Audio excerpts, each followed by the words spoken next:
What's going on, everyone? How's everybody doing out there? Welcome to another edition of Bunker Labs Live, a weekly live show brought to you by Bunker Labs, a national network of veteran and military spouse entrepreneurs dedicated to helping the military connected community start their own businesses. 25% of transitioning service members want to start a business, and they need places inside their community where they can connect with the people, resources, and support they need.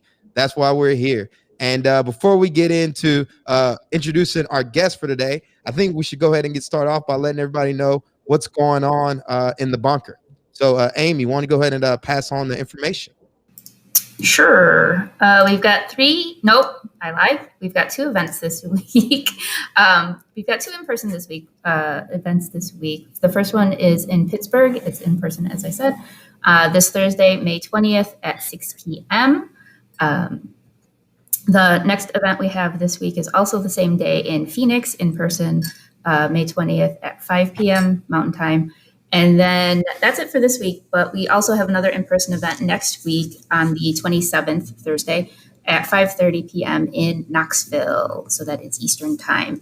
And you can RSVP to all those free events at chapters.bunkerlabs.org. Awesome. And now I guess we'll go ahead and introduce today's guest, Mr. Frank Pollock. Had a chance to get connected with Frank. Frank, when did we meet? How long ago was it? About a month ago, I think it was, maybe a little bit more. Yeah, it was about a month ago. And one of the things Frank is like, I don't know how to describe you, mentor to the Bunker Labs community, OG. I mean, how do you describe yourself?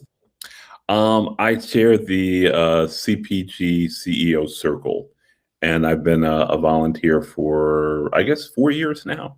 So I started out because, the pizza and the beer were really good. They were much better than the other networking groups in the Raleigh-Durham area. But it was always a very enthusiastic group, and just kind of found a place. I'm not a veteran, but everybody said we really need people with your background to give perspective and insight to the folks who, as you mentioned, the folks who want to start their businesses. So Frank, we want you to keep coming back. So I did. No, and I think that's important too, because for so many of us, when we're transitioning out of the military, launching into entrepreneurship, business world is different, right? We're not just going to be around other veterans and military spouses. We need civilians to support and help us understand how to navigate in this new landscape. That's why it's such a privilege to have, people like yourself mentoring the community and taking leadership roles, like you said, around the CPG, consumer packaged goods, for all you out there, and our CEOcircle, one of our cohort-based programs. Now, Frank, do you mind giving a brief overview of your background and what you bring to the Bunker Labs community? Yeah, so my current role, I'm the Chief Marketing Officer for a company called Home Lending Pal. We're revolutionizing the home mortgage process, and we do three things. We provide the same information that a mortgage underwriter would use when they begin the process. We prepare our customers for underwriting because we use artificial intelligence to simulate the underwriting process. And then we protect your information using blockchain so that you can control where it goes, who gets to use it, and how it's used. Before Home Lending Pal, I spent 28 years as a marketer. I honed my craft at Frito-Lay, at General Mills, at Colgate-Palmolive, where I called on Target's headquarters. I've been the director of an MBA program and a professor of marketing. And I've consulted with a number of high growth companies, both consumer products as well as technology, over the last 10, 11 years. Impressive. I love it. And one of the reasons we wanted to bring you on to speak to the community today is, as we know in Bunker Labs, we've got the full spectrum, right? We've got the startup founders, we've got the Main Street businesses, right? But one of the things that consistently comes up is pricing, and how should people price their goods or their services? And so I figured this would be a great opportunity to just discuss it and listen and learn your feedback on how these entrepreneurs out there can structure their prices accordingly. Absolutely. Pricing is it's tough for everybody. And so, it's one of those questions where people kind of, there's a lot of gut feel, there's some art, there's some science. And so hopefully with my experience, we can touch on a few things that the audience will find valuable and they can take back and apply to their businesses. So let's jump right in. So what is your philosophy on pricing? Yeah, so the first thing is pricing, particularly for Bunker Labs, companies that are in the Bunker Labs ecosystem. The first thing you have to do is really get an understanding of your cost structure. Now, for small businesses or medium-sized businesses, you think about your variable cost and your fixed cost and what it takes for you to provide a physical unit or that physical service. So, if you think about a company in the Bunker Labs ecosystem like Southern Elegance Candle Company, Deshaun would have to know exactly how much it costs for to provide to create that first candle.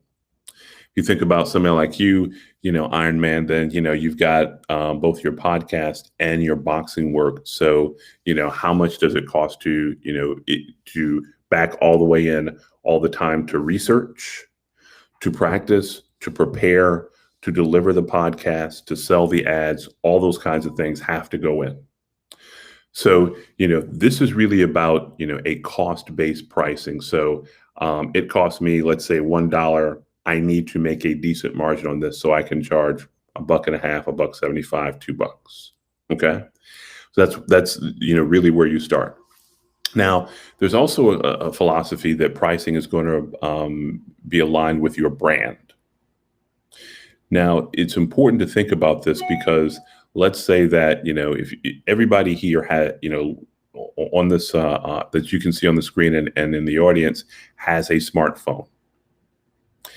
If you think about it, Apple has charged a premium to everybody on smartphones, partially because they've used the best products possible. They make their own processors. They write their own software. They intricately and carefully design all of the things that go into their user experience. But then their brand has always been a premium brand. So there are times when you may see a discount from retailers, but Apple never discounts their brand. Right. It's a luxury brand. Yeah. So, luxury, you have to be careful with luxury because when you go to luxury, then you really start talking about Louis Vuitton. Right. Okay. It's a premium brand, which is there's an important distinction there because when you think about luxury, then we're talking about the highest price, and just owning it is why you're buying it, as opposed to something that's really functional that just has a premium set of offerings like the Apple brand. But once you have that aligned with what your brand is going to be, if you're going to be, if you're offering a more premium service, there's it's a limited number of people who can use it. There's, you're offering services above and beyond what the typical market does, all those kinds of things. That's when you start to think about your brand and what makes your brand unique and why you'd be able to charge more for your price. Right. Now, one of the things too that I think a lot of us, we think we have these prices, but at the end of the day, don't we also have to validate, make sure that people are willing to pay us for the products or services at the price point we're charging? Yeah, I mean, so the when you think about when you think about technology startups, there's always this conversation about build an MVP and get some feedback and see how people react to your price.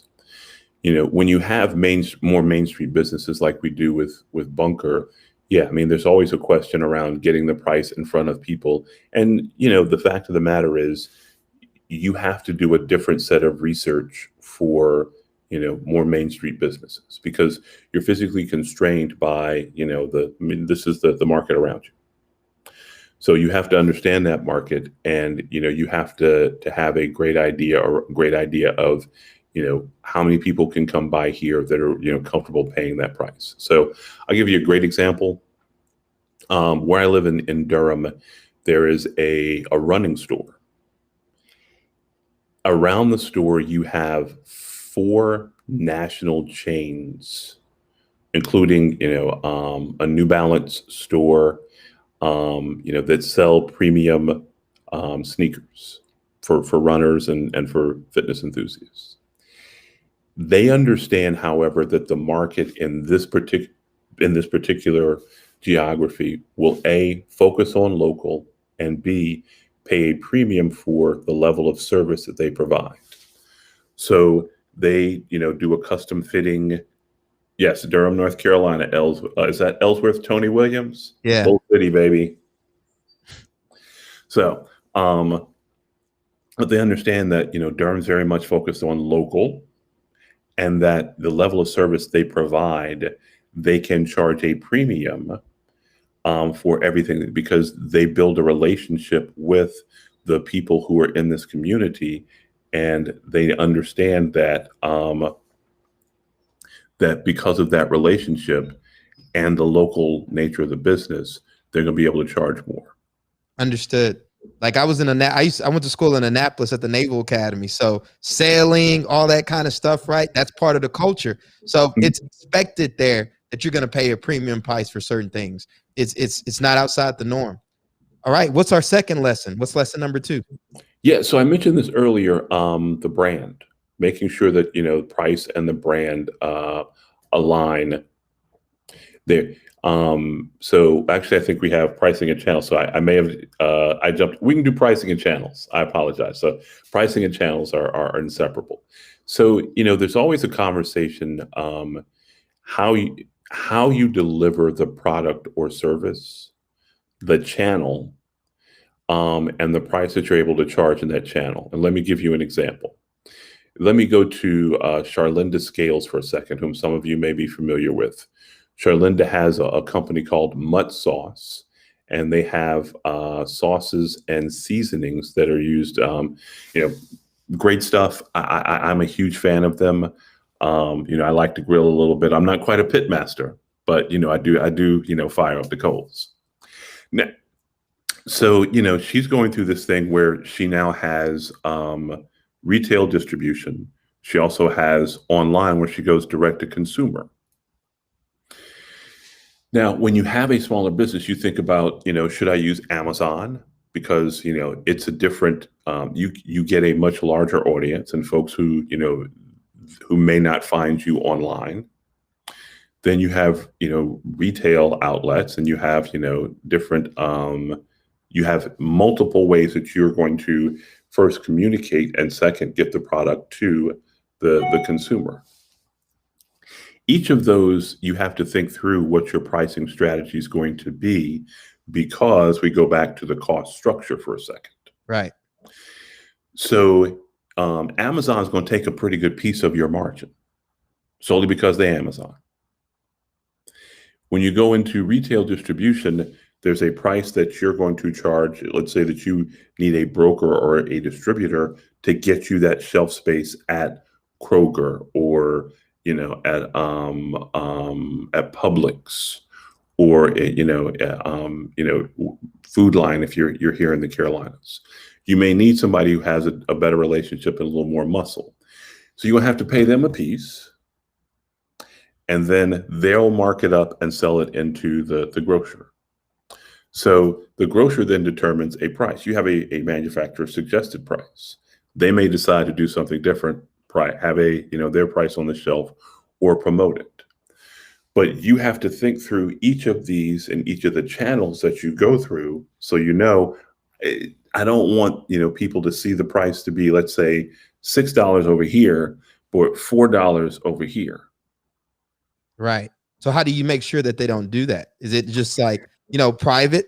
Like, hey, these are the terms for my wholesale account. These are the terms for direct to consumer. Yeah. So, part of that is the relationship you have with your distributor or with a broker to make sure that, they're able to sell in at a reasonable price and understand and help you establish the value. Typically, the best time for you to go into a retailer or into different channels is, after you're doing some pretty good online business direct to consumer. So if I say, hey, I'm selling X number of units per month already online at this price in bulk, typically it's going to be a bulk package because shipping is going to eat you alive. Okay. So then when you can go to the retailer and say, no, I've already got a price for you. I sell, let's say, 5,000, 6,000 units a month at this price already. So this is what you should be charged. No, the retailer may say, yeah, we want to come in about here. So, there may be a little bit of, negotiation, but, you have to you have to have a walkaway price, which is, I'm not going to, let this happen. B, there'll be some promotion if you're new in a retailer. So how big a discount that's going to be. So it may be, a discount on one bottle, or if you buy the bottles in combination, then you'll get a discount, or it may be a display. But, thinking through all that stuff with each of the channels, like I said, is a key piece of this to ensure that you have a profitable set of channels, because longer term, as a channel grows, it can actually be a little bit of a drag on margin. So you have to make that decision. So you look at like Dollar Shave Club, they got out of retail. You take it all the way back to military. We were just joking. I was going through a personal training session, TRX. That's literally why Randy Hetrick decided not to go through Dick's Sporting Goods at first. He went all DTC and maintained, his $200 price point for, years. So I see we got Charlinda's a military influencer. Yes, she is. Love her to death, Tony. Yeah, and it is pricing is important for nonprofits. So, I mean, we can if you're okay with that, Mike, I can address a couple things with nonprofits and pricing. Let's do it. Absolutely. Yeah. So I think a couple things, and this is directly for you, Tony. Depending upon, a revenue model for a nonprofit. So there are a couple things that the cost structure here is really important. Nonprofits, usually establish themselves with grants, and then individual donations, and then, an earned income model around the way that they deliver a service. So you want to make sure that, the value associated with it is, there's part of it, which is, the emotional and the impact of the service. And then there's, what's necessary for us to continue to deliver the service. Now, the trick with that is establishing the value points relative to a commercial offering of this particular service. So, let's say that you're, providing, education for kids after school. Take a look at, Sylvan Learning, for example, and, you're going to pay a pretty good penny, for Sylvan Learning after school programs. So here's, this is establishing the mark. So are we delivering comparable services at comparable prices? Shouldn't be a problem there. That's kind of part one. And then part two is, you can look at this for funding. So, I chair the marketing committee, another marketing effort for a nonprofit here. And, we teach music lessons for kids, kindergarten through 6th grade. We have summer programs. I'm not sure if we're going to have them this summer. Not going to get into that whole thing, but in prior years, we've actually done a buy one, give one promotion. So for, parents that wanted their kids to go to the music camp, we'd ask them, can you donate another slot? The camp was never terribly expensive, but, there's some kids, typically the kids that we service are in economically challenged areas of the city, and their schools lack resources. So, we have fantastic teachers from, the North Carolina Symphony and places like that. So, parents want their kids to have this caliber teacher. So how about, buy one donut, buy one, give one. Yeah. So glad I could be of some help there, Tony. So, but back to Mike. I'm sorry, didn't mean to hijack it, but you're good. You're good. I saw Tony was here for. Yeah. And I know the last thing we're talking about is the importance of branding too, right? And how that plays into pricing. Yeah. So your price has to align well with your brand. So when I think about you, Mike, and like your boxing, and the lessons you do there. So let's say that, because you were, I remember reading this in your bio. I haven't, so it's been a second, but you were the champion at Annapolis, and then within the, Yeah. Yeah. 3-time national boxing champion, 2-time most valuable boxer. That's why I charge a premium, y'all. There's a reason I say that. There it is, right there. Okay. Yeah. That literally should be, okay, so let's understand something. I'm not some guy, you met over here, this is my, educational professional background. This is me as a boxer. I do this all the time. So, this is not somebody, and that should be, your brand should resonate with those things, and your price should reflect them. I call those unfair advantages too. Same thing with the Marine. Whenever I would do classes, they're like box with a Marine, national champ, etc. It was just this, you're not getting off the street experience. There you go. So like I have a good friend. I'm an alumnus of the University of North Carolina at Chapel Hill.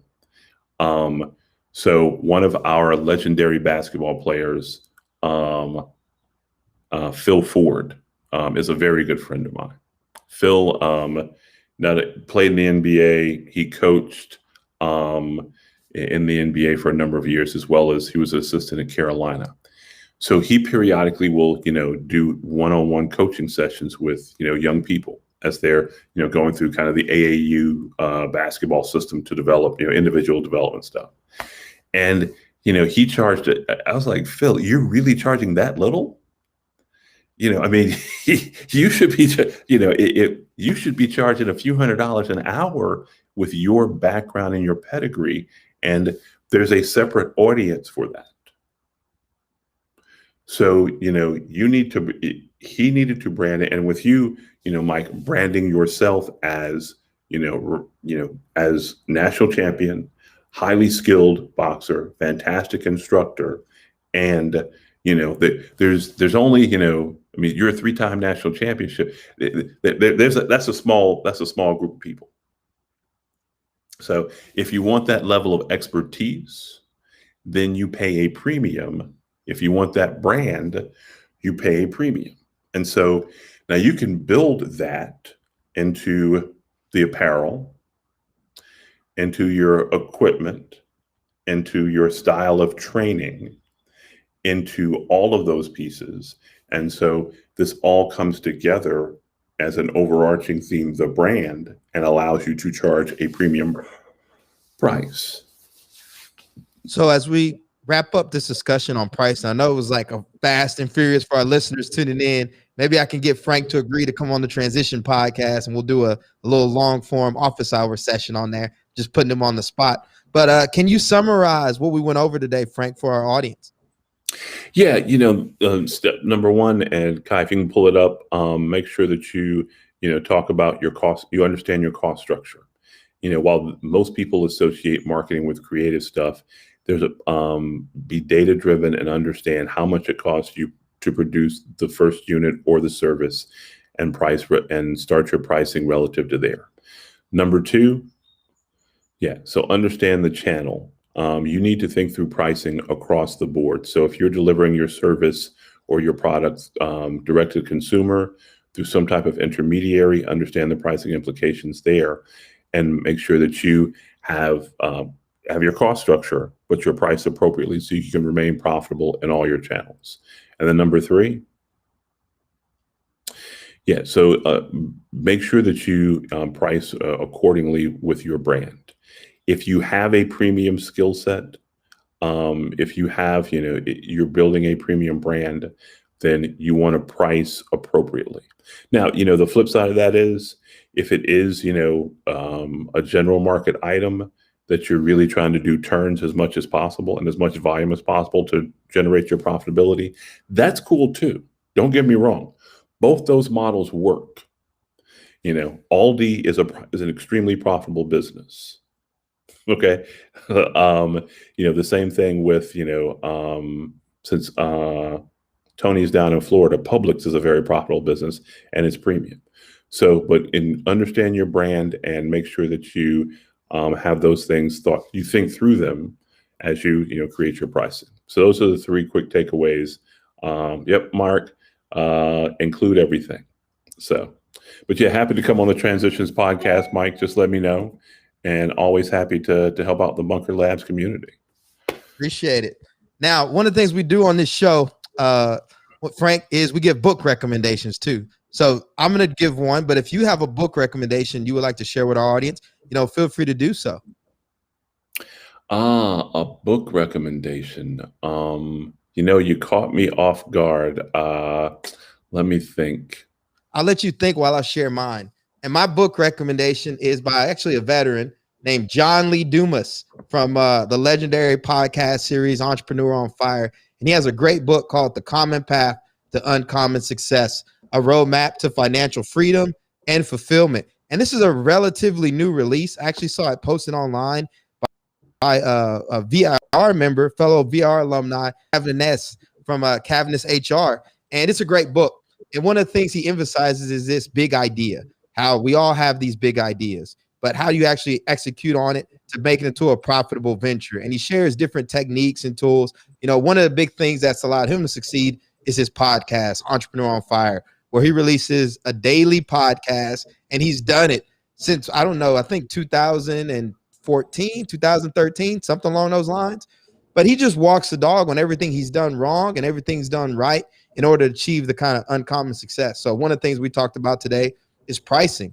And a lot of us are guilty of it. Sometimes we assume people are going to be willing to pay a certain price point for stuff without actually testing or validating the market. And so it gives you a step-by-step playbook on how to validate that business model too. So this is a great book. Highly, highly recommend it. Check it out. It's an easy read. He's got like the who's who of like content creators, everybody from Pat Flynn in here to the guy that made the $100 MBA and Hal Elrod from the Miracle Morning. So for those of you that are in the, mainstream entrepreneur ecosystem, a lot of these thought leaders, they're all in here in this book. So highly, highly, highly recommend it. And this is for the bootstrapped hustle. You might be broke entrepreneur, but there's still a path to figuring it out. And that's why he calls it the common path to uncommon success. So check it out.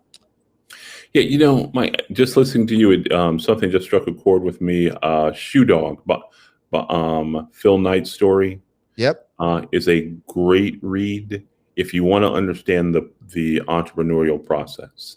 I mean, he had to really grind in that market to create Nike and then to grow it. And, he's fully transparent. Some of the things he did that were a little shady.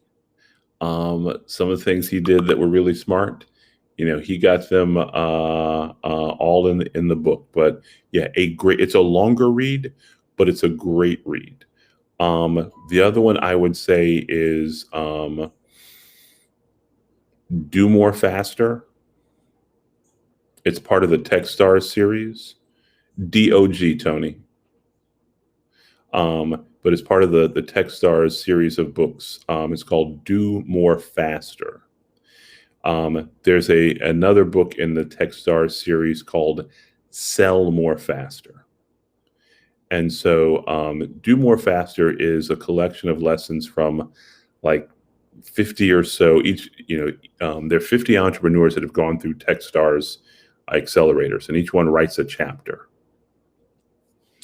And they're super short, a couple pages, but it's, a lesson you learned along the startup process.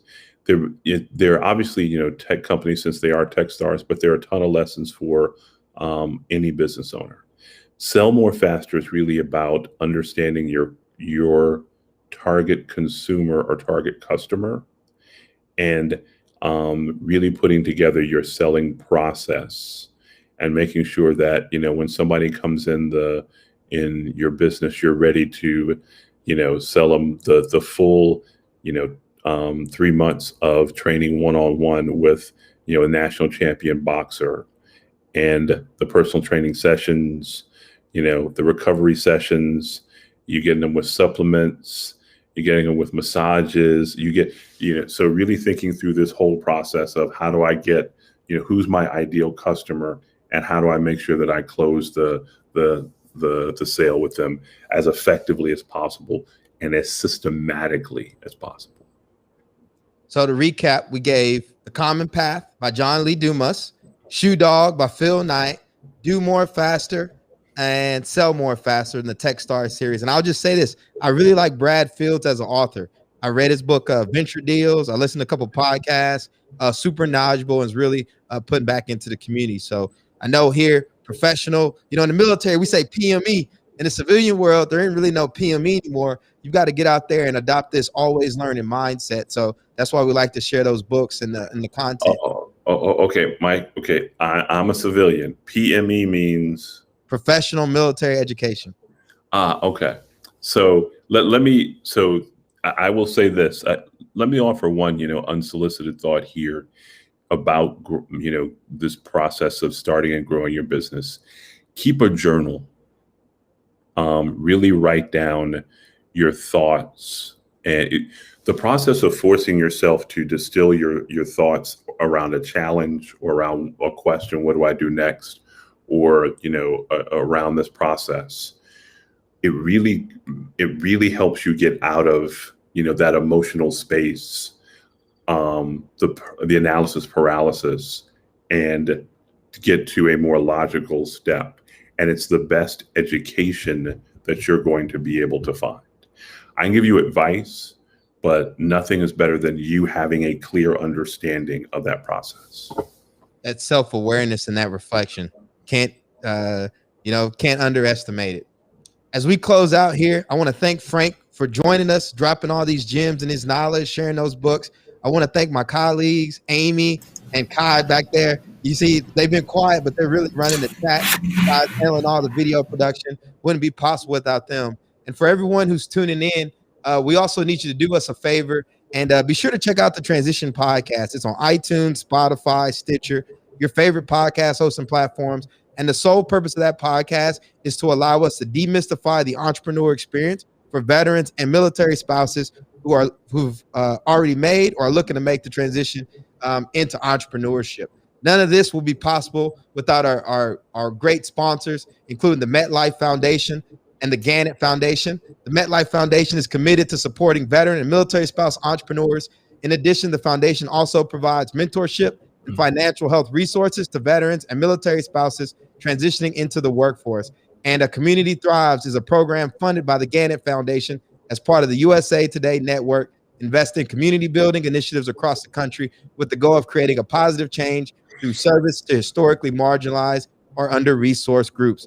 Thanks, everyone, for tuning in. Be sure to share this video series, tag people that think can benefit from it, and tune in to us each week at 11 a.m. We bring on guests to engage with y'all. And just giving you a heads up, we're going to be changing the name of the show here soon. So we want to hear your feedback on what would be a good, exciting name for this video series. We call it Bunker Live currently, but we're open to feedback. We want to make this the really engaging show and the really go-to live stream to start off your week. So till next week, everyone, peace, love, and be sure to check out and download the Transition Podcast. Peace.